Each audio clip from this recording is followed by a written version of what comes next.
Hi, Hiram here. I want to show you another little gadget I got from Cheaper Than Dirt. A pretty cool little gizmo called the Blastmatch. This is put out by Ultimate Survival Technologies, the same people that gave us the wet fire stove, the cool wet fire stove and the wet fire tinder. This is a fire starter that uses one of the ferrocerium rods. Basically, it's one of these. This is a homemade fire striker that I made, but it's this, but on megavitamins. So I just wanted to show you a little bit about this because I've seen it done, reviews done on YouTube, but there were some mistakes that the guys have in there, so I thought I'd try it again. Got a black one. There's another one that's fluorescent orange. I think is what I should have gotten. I mean, this looks real, cool. But drop this in the woods at night and you're not going to find it. So I think what I'm going to do sometime this weekend, is I'm going to tape it up and put a little spray paint down the center of it so I can find it at night if it drops. Thing's a little too expensive to, just lose. So this is a one-handed fire starter. Now I'm right-handed, so I'm going to do it in my left hand. I've never tried it this way before. I forgot about the camera setup. But this will show you how hard or easy it is to use these things. Basically what you do is you put it in your hand. Now on some of them I've seen where people grab this striker thing. It's a clip. Grab that and pull it back.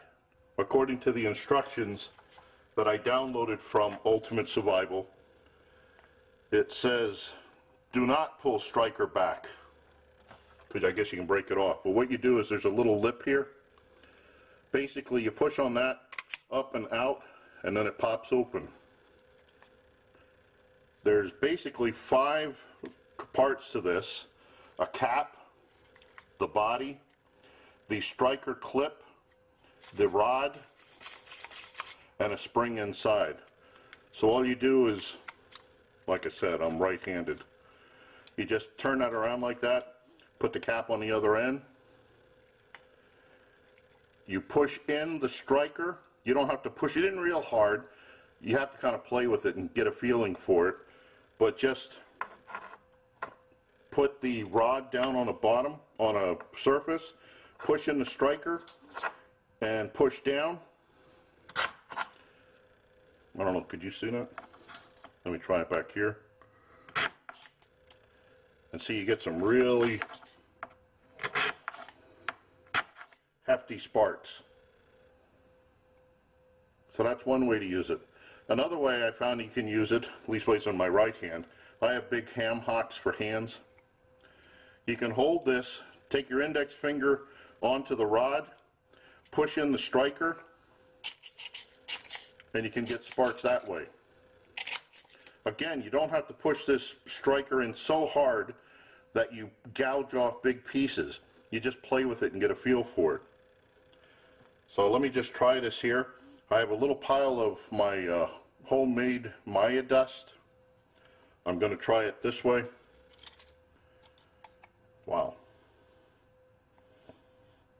Just push in with your finger, push down with your thumb.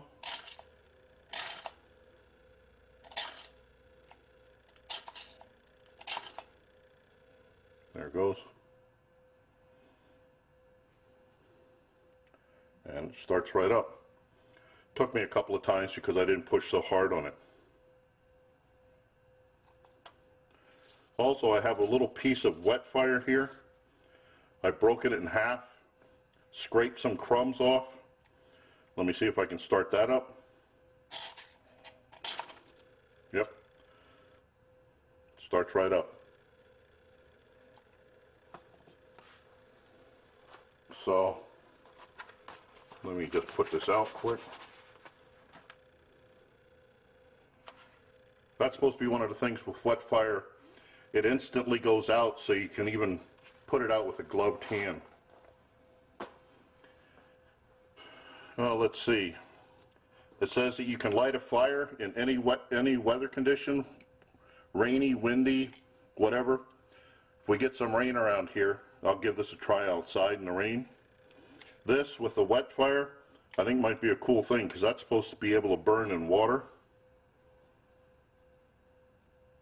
Let's see. It says it's relatively easy to use while wearing gloves. Oh, these are the gloves that I usually wear out when I'm out. Again, like I said, it's a little awkward because I'm right-handed. Just push down the striker, hold down the striker, push down the rod. Yep, even with gloves.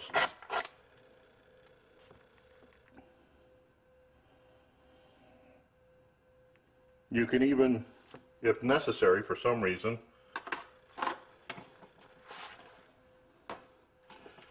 you could even use the striker that you use, say, on this. See the difference in the sparks there? You could even, although I'm not sure why you'd want to do that, it's pretty easy to do it while holding it in your hand if you've got a big enough ham hock.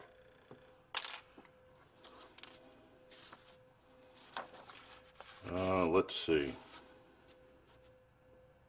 And I guess that's about it. Really seems to work well.